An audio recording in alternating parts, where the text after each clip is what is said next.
বিকাল বলতে কি প্রায় সন্ধ্যা হয়ে যেতেছে, 6টা বাজবার পরে। তো এই সময় মনে করেন যে রুমে থেকে ফ্রেশ ট্রেশ হয়ে কাজ কাম শেষ করে বাইরে হলাম। দেখি কোনো কাজ কাম পাইনি। আশেপাশে তো মনে করেন ভাই বাসার অভাব নাই, বুঝছেন? সৌদিয়ান গাড়ি টাড়ি মাশাল্লাহ, বাড়ি ঘরও মাশাল্লাহ, সব কিছু আছে। কিন্তু আমি যে একটা কাজ পামু, ওই আশাটা মনে করেন যে আমি 90% রাখছি। যদি আল্লাহ রিজিকে রাখে তাহলে তো পামো। আর 10% হলো বাদ দিছি যে নাও পাইতে পারি, বুঝছেন?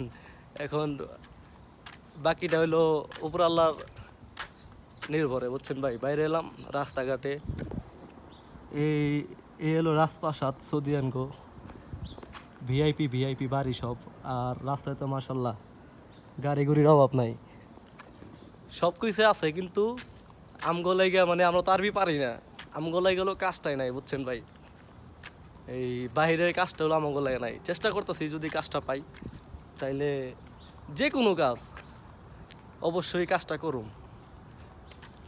কারণ এই প্রবাসী বাড়িতে 2টা টাকা কামানোর লেগাইছি ভাই, টাকা কামাইতে হইব।